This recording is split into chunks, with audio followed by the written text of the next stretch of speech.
June 1 മുതൽ 9ാം class മുതൽ social സ്റ്റഡീസിൽ പഠിക്കാൻ പോണത് ജെൻഡർ ന്യൂട്രാലിറ്റിയാണ്. ആണും പെണ്ണും തമ്മിലൊരു വ്യത്യാസമില്ല എന്ന് നിയമം എപ്പോഴും ഉണ്ട്. നമ്മളൊക്കെ മദ്രസയിലും സ്കൂളും പഠിച്ചിരുന്ന കാലത്ത് ആദ്യം നീലമഷിയിൽ ടീച്ചർ ആണുങ്ങളെ പേരൊക്കെ ഇടും ആചാര ബുക്കിൽ, പിന്നെ ചോന്ന മഷിയിൽ പെണ്ണുങ്ങളെ പേര് എഴുതും. ഇപ്പൊ അങ്ങനെ ചെയ്തിട്ടുണ്ടെങ്കിൽ ടീച്ചറെ പോലീസ് അറസ്റ്റ് ചെയ്യും. ആൽഫാബറ്റിക് ഓർഡർ അനുസരിച്ച് എഴുതണം. അപ്പൊ ആതിര 1ാമത് വരും, അഹമ്മദ് 2ാമത് വരും, ബുഷറ 3ാമത് വരും, കൂര്യൻ 4ാമത് വരും. അങ്ങനെ കൃത്യമായിട്ട് ABCD അനുസരിച്ച് അങ്ങനെ എഴുതണം. ആണ് വേറെ പെണ്ണ് വേറെ എന്നുള്ള പരിപാടിയില്ല. ഇരിക്കേണ്ടത് പോലും മിങ്കിളായിട്ടാണ്. പക്ഷെ നമ്മളൊക്കെ ഇടക്കിടക്ക് ബഹളം വെക്കണോണ്ടും അതിനോത്രൊരു സമൂഹം പാകപ്പെടാത്തോണ്ടും തൽക്കാലം ഒരു അതിൽ നിർബന്ധം പിടിക്കണില്ല. ആണാണോ പെണ്ണാണോ എന്ന് 17-18 വയസ്സായിട്ട് കുട്ടി തീരുമാനിക്കാൻ പറ്റൂല. കുട്ടി തീരുമാനിക്കാൻ പറ്റൂല.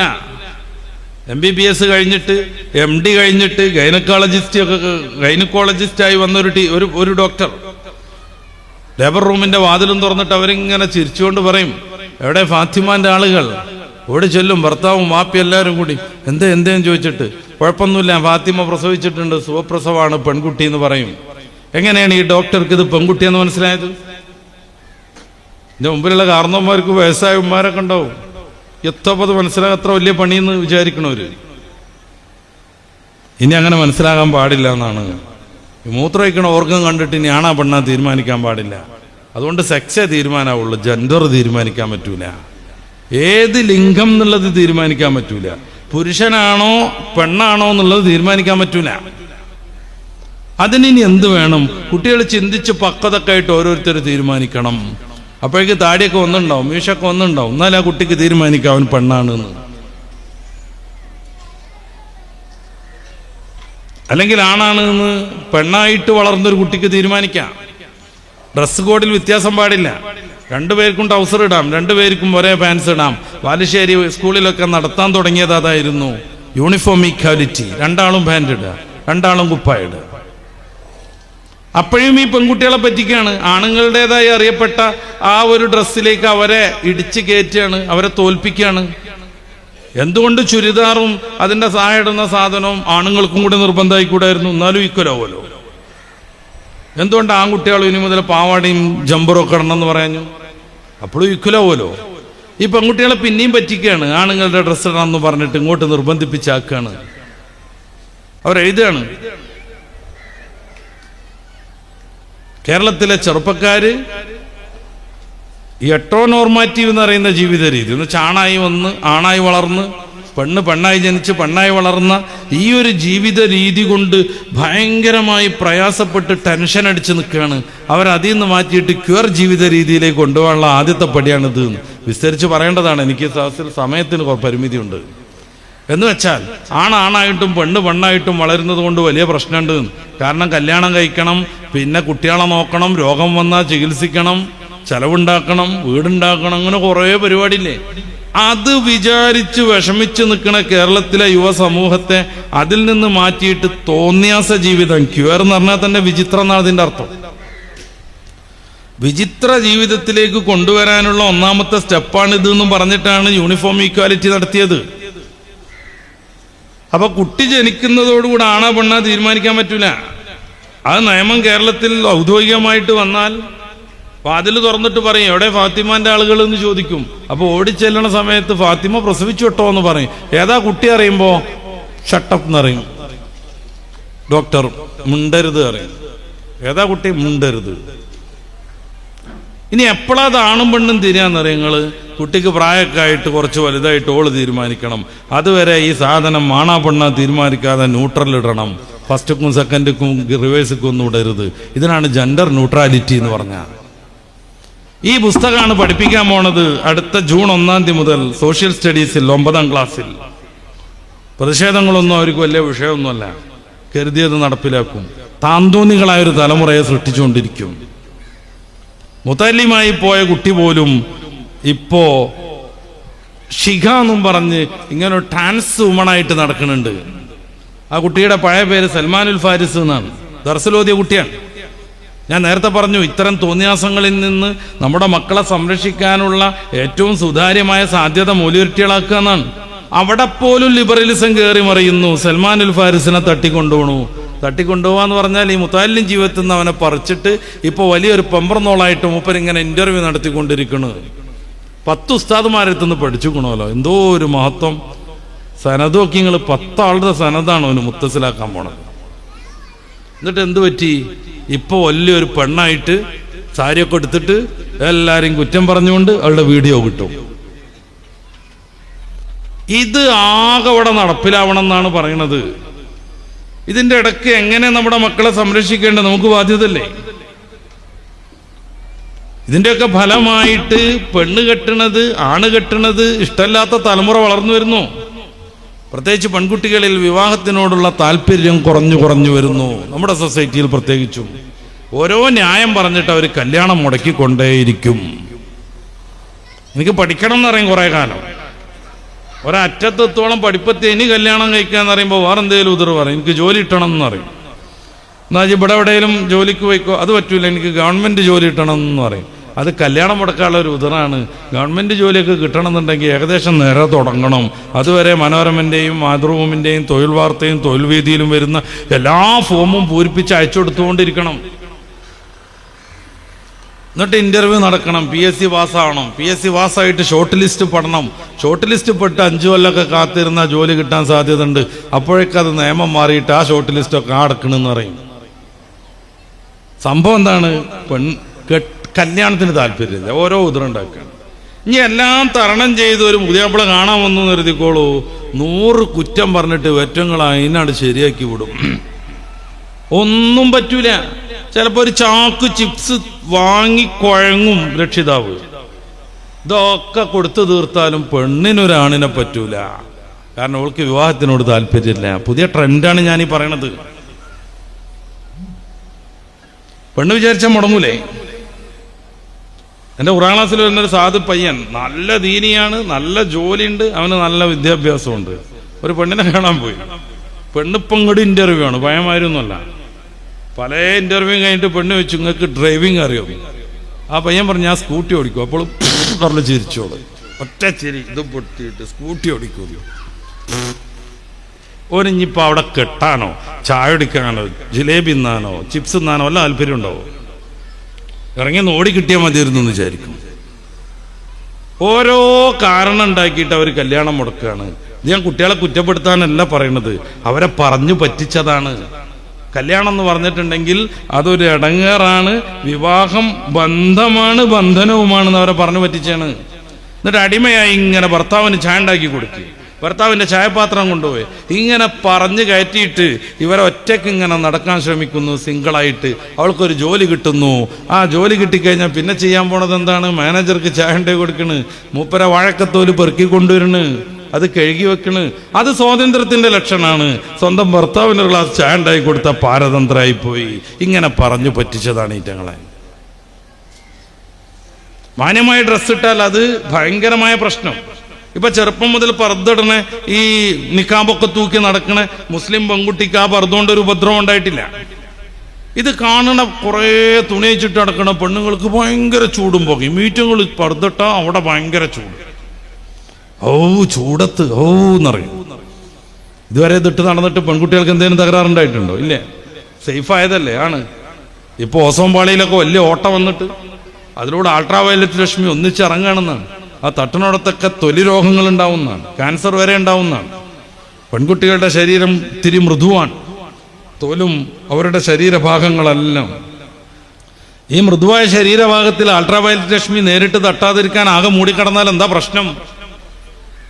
പക്ഷെ അവർക്കല്ല, ഇത് കാണുന്ന കുറെ ട്രൗസർ മാത്രം ഇട്ട് നടക്കുന്ന പെണ്ണുങ്ങൾക്ക് ഭയങ്കരമായ ചൂടും പുകയും. അങ്ങനെ തന്നെയാണല്ലോ യുക്തിവാദികളുടെ നേതാവ് സി രവിചന്ദ്രൻ ഈയിടെ ഒരു വേദിയിൽ വെച്ച് പറഞ്ഞത്, ഈ ഖിത്താൻ കഴിക്കൽ, സുന്നത്ത് കഴിക്കൽ ഭയങ്കര പെയിൻഫുൾ ആണെന്നാണ്. മൂപ്പരാള് 10 വട്ടം കഴിച്ചതുപോലെ ഉണ്ട് വർത്താനം കേട്ട.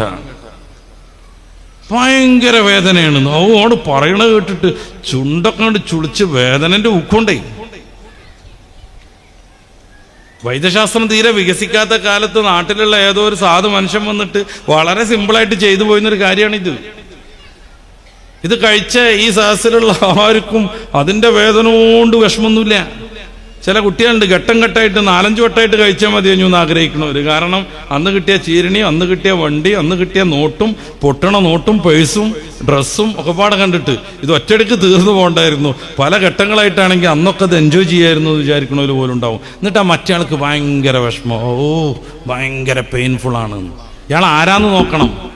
പെണ്ണാവാൻ വേണ്ടി ആ സംഗതിയൊക്കെ ഉടലോടെ മാന്തി കളയുന്നതിനെ പ്രോത്സാഹിപ്പിക്കുന്നവരാണ്. അതാ പ്രശ്നം. പെണ്ണാവാനെന്ന് കൊതിച്ച് നടന്നിട്ടേ സിലിക്കൺ കുത്തിവെച്ച് അവിടെ ഇവിടെയൊക്കെ പൊക്കിയിട്ടേ ലാസ്റ്റ് ഇത് മുറിച്ച് കളയണ ഒരു ഘട്ടമുണ്ട്. നിങ്ങൾ യൂട്യൂബ് ചെയ്ത് നോക്കുക, ഇംഗ്ലീഷിലും അറബിയിലൊക്കെ ഉണ്ട് അതിന്റെ വീഡിയോസ്. എത്ര മാരകം! 10-12 മേജർ സർജറി നടത്തണം. അത് കഴിഞ്ഞിട്ട് രൂപം ഉണ്ടാക്കാനും മറ്റും ഒന്നിലധികം പ്ലാസ്റ്റിക് സർജറി നടത്തണം. 1.5-2 വർഷം മുന്നേ ഹോർമോൺ ട്രീറ്റ്മെന്റ് നടത്തണം, കുത്തിവെക്കണം. ജീവിതകാലം മുഴുവനും ഈ ഹോർമോൺ ട്രീറ്റ്മെന്റ് തുടരണം. ഭയങ്കര സാമ്പത്തിക ബാധ്യത, വലിയ വേദന, വിവിധങ്ങളായ പ്രശ്നങ്ങൾ. ഇതെല്ലാം ഉണ്ടായിട്ടും ആണിന് പെണ്ണായിക്കോളൂ, പെണ്ണാണായിക്കോളൂ എന്ന് പറഞ്ഞ് ഈ LGBTQIA+ നന്നായിട്ട് പ്രോത്സാഹിപ്പിക്കുന്നവരാണ് അതിൻ്റെ തുമ്പത്ത് ഇത്തിരി മുറിക്കുമ്പോൾ ഭയങ്കര പെയിൻഫുൾ എന്ന് പറഞ്ഞുകൊണ്ടിരിക്കുന്നത്. ഇതിൽ വീണതാണ് നമ്മുടെ യുവാക്കൾ. യുവാക്കളെ മാത്രമൊന്നും ഞാൻ പറയണില്ല, അതിൻ്റെ മേലുള്ളവരും. നമ്മുടെ യുവതികൾ, ഫെമിനിസ്റ്റൊക്കെ മുന്നോട്ട് വെച്ച സിദ്ധാന്തം അതായിരുന്നു. പെണ്ണുങ്ങൾ പീഡിപ്പിക്കപ്പെടുന്നു, അതിനൊരു മോചനം വേണം. ലോകത്ത് പെണ്ണുങ്ങൾ പീഡിപ്പിക്കപ്പെടുന്നുണ്ടെന്നുണ്ടെങ്കിൽ അവരുടെ മോചനത്തിന് വേണ്ടി ഏറ്റവും മുന്നിൽ നിൽക്കുന്ന ആദർശമാണ് ഇസ്ലാം. ജീവിക്കാൻ അവകാശമില്ലാത്ത പെൺകുട്ടികൾക്ക് ജീവൻ നേടിക്കൊടുത്തത് ഹബീബായ മുഹമ്മദ് റസൂലുള്ളാഹി തങ്ങളാണ്. വൈദൽ മൗഊദത്തു സുഇലത് ബിഅയ്യി ദംബിൻ ഖുതിലത്, സൂറത്തു തക്വീറിന്റെ ഫസ്റ്റ് തന്നെ നമുക്ക് കാണാൻ പറ്റും. കൊല ചെയ്യപ്പെട്ട പെൺകുട്ടികളോട് ചോദിക്കും, എന്തൊരു കാര്യത്തിനാണ് നിങ്ങളെ കൊന്നതെന്ന്.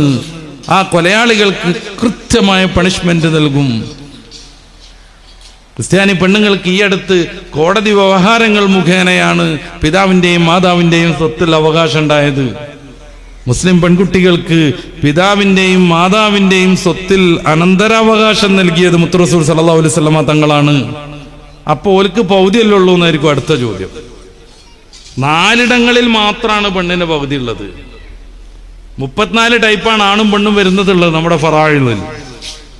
4 മാത്രമാണ് പെണ്ണിന് ആണിനേക്കാൾ പൗതി ഉള്ളത്. 12 ആണിനേക്കാൾ പെണ്ണിനാണ് കൂടുതൽ. 10-11 രണ്ടുപേരും ഈക്വലാണ്. എന്തിനാണ് പെണ്ണിന് പൗതി എന്നുള്ളതിന്റെ ദാർശനിക ചർച്ചയിലേക്കൊന്നും ഞാൻ തൽക്കാലം പോണില്ല. പെണ്ണിനെന്തെങ്കിലും പ്രയാസമുണ്ടെങ്കിൽ അത് ഏറ്റവും ഊർജ്ജസ്വലതയോടുകൂടെ പരിഹരിക്കാൻ ശ്രമിക്കുന്ന മതം ദർശനമാണ് പരിശുദ്ധ ഇസ്ലാം. പെണ്ണത്ര മോശക്കാരിയൊന്നുമല്ല, പെണ്ണിന് വലിയ മഹത്വം കൊടുക്കുന്ന മതം. പെണ്ണിന്റെ ശാരീരികാവസ്ഥ പരിഗണിച്ചുകൊണ്ട് അവൾക്കൊപ്പം നിൽക്കുന്ന പരിശുദ്ധ മതം. എന്നിട്ടാണ് ഈ പെണ്ണിന് ഭയങ്കരമായ പീഡനാണ് കുടുംബജീവിതം എന്ന് പറഞ്ഞുണ്ടാക്കുന്നത്. പെണ്ണിന് പീഡനാണ് എന്നുണ്ടെങ്കിൽ അതിനെ സപ്പോർട്ട് ചെയ്യാൻ മുന്നിൽ ഇസ്ലാം ഉണ്ടാവും. പെണ്ണിന് പീഡനം വരുന്നുണ്ട് എന്നുള്ളതിന് പരിഹാരം എന്താ ഫെമിനിസം പറഞ്ഞത്? കല്യാണം കഴിക്കേണ്ടതാണ്. കാരണം കല്യാണം കഴിക്കണോണ്ടാ കുടുംബം ഉണ്ടാകുന്നതുകൊണ്ടാണ് പീഡിപ്പിക്കപ്പെടുന്നത്. അപ്പോൾ ഈ വലുതായി വരുന്ന ആണിനും പെണ്ണിനും അവരുടെ സെക്സ് പരമായ ആവശ്യങ്ങളൊക്കെ എങ്ങനെ തീരും? അതിനെന്തൊക്കെ മാർഗങ്ങളുണ്ട്? പ്രധാനമായി ലിവിങ് ടുഗദർ, ഇഷ്ടമുള്ള ആളുകളോടൊപ്പം ഇഷ്ടമുള്ള കാലം ജീവിക്കുക എന്നാണ്. ഇത് തെറ്റിദ്ധരിച്ചിരിക്കുകയാണ് നമ്മുടെ പെൺകുട്ടികൾ. ഞാൻ അമേരിക്കയിലെ കഥ അല്ല പറയണത്. 25% യുവതികൾക്ക് അവരുടെ കുട്ടിയുടെ അച്ഛൻ ആരാണെന്നറിയാത്ത ലണ്ടനിന്റെ കഥ അല്ല പറയണത്. 3,80,00,000 ജാരസന്താനങ്ങളുള്ള യുണൈറ്റഡ് സ്റ്റേറ്റിന്റെ കഥയല്ല ഞാൻ ഈ പറയുന്നത്. 3,80,00,000 ജാരസന്താനങ്ങൾ. ഇന്ത്യയുടെ മാതിരി 140 കോടിയുള്ള നാടല്ല, ആകെ 10-35 കോടിയുള്ളൂ ജനങ്ങൾ. 10-30 കോടി ജനങ്ങളുള്ള ഒരു നാട്ടിൽ 3,80,00,000 കുട്ടികൾ ജാരസന്താനങ്ങളാണെന്ന് കണക്ക് വരുന്നു. ഇവരുണ്ടാക്കുന്ന സാമൂഹിക പ്രശ്നങ്ങളെ കുറിച്ച് പുസ്തകം വരുന്നു. ഫാദർലെസ് അമേരിക്ക, വളരെ പ്രസിദ്ധമായ പുസ്തകമാണ്, ബെസ്റ്റ് സെല്ലറായിരുന്നു. ആ നാട്ടിന്റെ കഥ അല്ല ഞാൻ പറയണത്. നമ്മുടെയൊക്കെ നാടുകളിലും അത്തരം വികാരങ്ങൾ ഉണ്ടാകുന്നു. പെൺകുട്ടികൾ അതിന് അഡിക്റ്റുകളാകുന്നു. ആരാ കുടുംബം എന്ന് പറഞ്ഞാൽ പീഡന എന്ന് പറഞ്ഞത്? ആരാണ് പറഞ്ഞത്? നമ്മളെ പറഞ്ഞ് പറ്റിക്കുന്ന കുറേ സംഗതികളുണ്ട്, അതിലൊക്കെ അകപ്പെട്ടുകൊണ്ടിരിക്കുന്നു നമ്മൾ. അതുകൊണ്ട് കുറേ പെൺകുട്ടികളാണ് മൗലവികളെ മുടക്കിക്കൊണ്ടിരിക്കുന്നത്. എന്തിനാ ഓനെയും കൂടി മൂലേറ്റിയാക്കണെന്ന് ചോദിക്കുകയാണ് പെങ്ങള്. ചിലപ്പോൾ ഓൾക്ക് ഓനെ കാണാൻ കണ്ടിരിക്കാൻ മോഹം ഉണ്ടാകും. അവളുണ്ടെങ്കിൽ അവൾക്ക് ആവശ്യമായ കുറേ സംഗതികൾ കടയിൽ നിന്ന് വാങ്ങിച്ചു കൊടുക്കാൻ അവൾക്ക് സ്വകാര്യമായിട്ട് അവനെ ഉപയോഗിക്കാൻ പറ്റുണ്ടാവും. അവൾ ഉപയോഗിക്കേണ്ട പല സ്വകാര്യ സംഗതികളുണ്ട്. ഒരു ശരാശരി വീട്ടിലെ വലിയ പണമൊന്നുമില്ലാത്ത വീട്ടിലെ കുട്ടി പോലും പുറത്തിറങ്ങി പോണെങ്കിൽ 6 സാധനം തേക്കണം ഓളെ മുഖത്തും അവിടെ ഇവിടെയൊക്കെ ആയിട്ട്. ആദ്യം ഒന്നിച്ച് പൊട്ടിയിടണം. ഈ പെയിന്റിങ്ങിന്റെ മുമ്പ് നടത്തുന്ന സാധനം അത് ഒഴുകി പോകാതിരിക്കാൻ സ്പ്രേ അടിക്കണം. അതിന് തിളക്കം വരാൻ വേണ്ടി കുറെ സാധനം വേണം. ഇവിടൊക്കെ ഏതോ ഒരു കളറ് തേക്കണം. കണ്ണിൻ്റെ ഉള്ളിൽ കൂടെ കറുപ്പടിക്കണം. ഈ കണ്ണിൻ്റെ ഉള്ളിൽ അടിക്കണ കടുപ്പിനൊക്കെ 2000 റുപ്യൊക്കെ വില ഉണ്ട്. അതുകൊണ്ടാണ് പെൺകുട്ടികളെ കരയിപ്പിക്കരുത്. അവരുടെ കണ്ണുനീരിന് വലിയ വില ഉണ്ട് എന്ന് പറയുന്നത് അതുകൊണ്ടുകൂടെയാണ്. പെൺകുട്ടികളെ കരയിപ്പിക്കാൻ പാടില്ല, പെണ്ണുങ്ങളെ കരയിപ്പിക്കാൻ പാടില്ല. അവരെ കണ്ണുനീരിന് വലിയ വില ഉണ്ട് എന്ന് പറയുന്നത് അതുകൊണ്ട് കൂടെയാണ്. ഇവിടുന്ന് വലിച്ചിടുന്നത് ഭയങ്കര വില ഉള്ളത്, ഇങ്ങോട്ട് പോകുമ്പോഴത്തേന് റോസ് ഒലുകും, അത് ഭയങ്കര വില ഉള്ളത്. കുറച്ചും കൂടി ഇങ്ങോട്ട് താഴേക്ക് പോരുമ്പോഴേക്ക് ആദ്യട്ട പൊട്ടി പോകും, അതിനും വില ഉള്ളത്. പെൺകുട്ടികളെ കണ്ണീരിച്ചിട്ടുണ്ടെങ്കിൽ ഭയങ്കര വിലയാണ്. ഇത് സ്വകാര്യമായിട്ട് കൊണ്ടുവരണമെങ്കിൽ ഓളെ അനുജൻ കുട്ടി അവിടെ വേണം. അപ്പൊ ഓനെ മൂലയിരട്ടിയാക്കണീന് ഓളിങ്ങനെ ചെയ്ത്താനായി നിൽക്കും. ഉസ്താദിന്റെ മക്കള് മൂലയരാവാൻ സ്വാഭാവികമായിട്ട് ടെൻഡൻസി കാണിക്കും. അപ്പൊ എതിർക്കാൻ വേണ്ടിയിട്ട് അയലോക്കത്ത് നിന്ന് ആരെങ്കിലും വരും. നിങ്ങളെ മൂലയരാ ഇപ്പൊ കണ്ടില്ലേ, എന്തേ കണ്ടു? ഒരു കുഴപ്പമില്ല. ഇങ്ങനെയുള്ള എല്ലാ ശൈത്താന്മാരും ശല്യപ്പെടുത്തിക്കൊണ്ടിരിക്കുമ്പോ ദറസിനെ സ്നേഹിച്ച് ഒരുമിച്ച് കൂടുന്നതാണ് നമ്മൾ. ഞാൻ എൻ്റെ പ്രസംഗം അവസാനിപ്പിക്കാൻ പോവാണ്. കുറേ കാര്യങ്ങൾ സംസാരിക്കാനുണ്ട്. ഒറ്റ കാര്യം ഗൗരവത്തിൽ നേരത്തെ പറഞ്ഞത് ആവർത്തിച്ച് ഓർമ്മപ്പെടുത്തുകയാണ്. മദ്രസിലുള്ള നമ്മുടെ കുട്ടികൾ എന്താ പഠിക്കണേ, അത് ജീവിതത്തിൽ കൊണ്ടുവരാനുള്ള സംവിധാനം വീട്ടിലെങ്കിലും വേണം. 1 മണിക്കൂർ മൊബൈൽ ഫോണുമായുള്ള നമ്മുടെ മക്കളുടെ ബന്ധം പതിയെ മുറിച്ചു കൊണ്ടുവരണം. പതിയെ വലിയ സുഖമാണ് ഉമ്മാർക്ക്. എന്ത് ജോലിയും ചെയ്ത് പോരാ. അപ്പോഴേക്ക് കുട്ടിക്ക് എന്തെങ്കിലും ഒരു മൊബൈൽ ഫോണിൽ ഒരു ഗെയിം ഇട്ട് കൊടുത്താൽ മതി. 2 വയസ്സുള്ള കുട്ടിയും 3 വയസ്സുള്ള കുട്ടിയും 2 മണിക്കൂറോ 4 മണിക്കൂറോ വെള്ളം കുടിച്ചില്ലെങ്കിലും ഭക്ഷണം കഴിച്ചില്ലെങ്കിലും അയിമ ഇരുന്നോളും. പക്ഷേ കുട്ടിയുടെ ആരോഗ്യം നശിക്കുന്നു, കണ്ണ് നശിക്കുന്നു, തലച്ചോറ് നശിക്കുന്നു, തലച്ചോറിന്റെ വളർച്ച മുരടിക്കുന്നു. 13 വയസ്സ് വരെ നമ്മുടെ മനുഷ്യക്കുട്ടിയുടെ തലച്ചോറ് വികസിച്ചുകൊണ്ടേയിരിക്കും. ജനിക്കുന്ന സമയത്ത് മാതാവിൻ്റെയും പിതാവിൻ്റെയും തലച്ചോറിന്റെ 1% പോലും വികാസം മനുഷ്യക്കുട്ടിക്കില്ല. മറ്റുള്ളവർക്കൊക്കെ 80% വികാസമുണ്ട്. അതുകൊണ്ടാണ് ആടുംകുട്ടി പ്രസവിച്ച് മണിക്കൂർ കഴിയുമ്പോഴേക്കും മെല്ലെ എഴുന്നേറ്റ് ഉമ്മയാടിന്റെ പാല് കുടിക്കുന്നത്. പിറ്റേന്ന് കുഞ്ഞു പുല്ലുകളൊക്കെ തിന്നു തുടങ്ങണത്. അന്ന് വൈകിട്ട് തന്നെ നമ്മുടെ മക്കളോടൊപ്പം ഓടിക്കളിക്കാൻ മുന്നിൽ നിൽക്കുന്നത്. മനുഷ്യക്കുട്ടി അങ്ങനല്ല. ഒരു ജനിച്ച കുട്ടിയെ ഉമ്മ സംരക്ഷിക്കണില്ലെങ്കിൽ കുട്ടി മരിച്ചു പോവും. 2 വയസ്സ് വരെ പാൽ കൊടുത്തൊരു ഉമ്മ ഇനി നീ അതിനിന്റെ പാടായി എന്നും പറഞ്ഞ് അവഗണിച്ചാൽ ആ കുട്ടി മരിച്ചു പോവും. അതിന് ജീവിക്കാൻ കഴിയില്ല. വല്യമ്മ നോക്കൂലേ എന്ന് പറയരുത്. ആരെങ്കിലും ഒരാൾ നോക്കാതെ അതിന് ജീവിക്കാൻ കഴിയില്ല. എന്തുകൊണ്ടാണിത്? മനുഷ്യക്കുട്ടിയുടെ തലച്ചോറ് പൂർണ്ണമായി വികസിക്കുന്നത് ടീനേജിലേക്ക് എത്തുമ്പോഴാണ്, 13-ാം വയസ്സിലേക്ക് എത്തുമ്പോഴാണ്. എന്തിനാ അല്ലാഹു തആല മനുഷ്യനെ അങ്ങനെ ആക്കിയത്? കുടുംബജീവിതം നിലനിൽക്കണമെന്ന് കരുതിയിട്ട്. സൂറത്തുർ റൂമിന്റെ 20 മുതൽ 25 വരെയുള്ള 6 ആയത്തുകൾ തുടങ്ങുന്നത് വമിന്നായാത്തിഹി എന്നും പറഞ്ഞിട്ടാണ്. ഖുർആനിൽ 6 ആയത്ത് ഒരുപോലെ തുടങ്ങുന്നത് അവിടെ മാത്രമേ ഉള്ളൂ. അതിൽ രണ്ടാമത്തെ വമിന്നായാത്തിഹി എന്താണെന്നറിയോ? നമുക്ക് നമ്മളിൽ നിന്ന് ഇണകളെ പടച്ചു തന്നത് റബ്ബിന്റെ വലിയ ദൃഷ്ടാന്തമാകുന്നു. എന്താ നമുക്ക് നമ്മളിൽ നിന്ന് ഇണകൾ? മറ്റു ജന്തുക്കൾക്കും അങ്ങനെയാണ്. പൂച്ചന്റെ ഇണ പൂച്ച തന്നെയാണ്, പട്ടിയുടെ ഇണ പട്ടി തന്നെയാണ്. പിന്നെന്താ നമുക്ക് മാത്രം പ്രത്യേകത? മാതാവും കുട്ടിയും തമ്മിൽ അഭേദ്യമായ ബന്ധമുണ്ട്. ഈ മാതാവ് ആവണം കുട്ടിയെ സംരക്ഷിച്ചു വളർത്തേണ്ടത്. മാതാവിന്റെ സാന്നിധ്യം കുട്ടിക്ക് എപ്പോഴും ആവശ്യമുണ്ട്. അതുകൊണ്ട് മാതാവ് വീട്ടിലിരിക്കണം, കുട്ടിയെ നോക്കണം, സംരക്ഷിക്കണം. നിങ്ങൾക്ക് പറ്റൂലെന്ന് ചിലപ്പോൾ ഒരു ഫെമിനിസ്റ്റിക്ക് ചോദിക്കുക. വേണമെങ്കിൽ നമ്മൾ അതിന് തയ്യാറാവുകയൊക്കെ ചെയ്യും. പക്ഷെ ആ കുട്ടിയുടെ പൂർണ്ണമായ സന്തോഷത്തിൽ ആ കുട്ടിയെ കൊണ്ടുനടക്കാൻ പിതാവിന് കഴിഞ്ഞെന്ന് വരൂല. പിതാവിന് പാലെടുക്കാൻ കഴിയില്ല, പിതാവിന് താരാട്ട് കെട്ടാൻ കഴിയില്ല. നമ്മളൊക്കെ എങ്ങാനും ഉറക്കത്തിലൊക്കെ പെട്ടെന്ന് എണീറ്റ് ഒരു കുട്ടീനെ എടുത്തിട്ട് തോളത്തൊക്കെ ഇട്ട് ചെസ്റ്റിലൊക്കെ ഇട്ടൊന്നിങ്ങനെ ഒരതിയിട്ടുണ്ടെങ്കിൽ മെല്ലെ കരഞ്ഞിരുന്ന കുട്ടി പിന്നെ ആർത്ത് കരയാൻ തുടങ്ങും. അവരുടെ ഭാഷ പോലും നമുക്കറിയില്ല. കുട്ടികളോട് പറയേണ്ട ഒരു പ്രത്യേക ഭാഷ ഉണ്ട്. നിന്റെ പേരെന്തെന്ന് ചോദിച്ചവൻ മുഖത്ത് നോക്കും, തുറപ്പിച്ച് നോക്കും, പിന്നെ കരയും ചെയ്യും. ഈ ഉമ്മാര് പേര് ചോദിക്കുന്ന ഒരു പ്രത്യേക ലാംഗ്വേജ് ഉണ്ട്. അതിന് എഴുത്തുണ്ടെന്നൊന്നും എനിക്കറിയില്ല. അത് അവർക്കേ സാധ്യമുള്ളൂ. അതുകൊണ്ട് മാതാവ് കുഞ്ഞിന്റെ സംരക്ഷണവുമായി വീട്ടിലിരിക്കണം. മാതാവ് വീട്ടിലിരിക്കുമ്പോൾ അവരുടെ കാര്യം നോക്കാൻ ഭർത്താവാകുന്ന തുണ വേണം. ഭർത്താവ് എന്ന് മലയാളവും സംസ്കൃതവും ഒക്കെയാണ്. അറബിയിൽ അങ്ങനെ ഒരു പ്രത്യേകതയേ ഇല്ല, അങ്ങനെ ഒരു പദമേ ഇല്ല. രണ്ടുപേരെയും കുറിക്കാൻ ഒരേ പദം, സൗജ്, ഇണ, തുണ. ഭാഷാപരമായ വ്യത്യാസം വരാൻ ഒരു താവ് ചേർക്കും, സൗജത്ത്. ഇണ, തുണ എന്നല്ലാതെ ഭർത്താവ് എന്ന് പറഞ്ഞാൽ ഭരിക്കുന്നവൻ എന്ന് സംസ്കൃതത്തിൽ, ഭാര്യ എന്ന് പറഞ്ഞാൽ ഭരിക്കപ്പെടുന്നവൾ, അങ്ങനെ ഒരു പ്രയോഗം പോലും നമ്മുടെ ഭാഷയിലില്ല.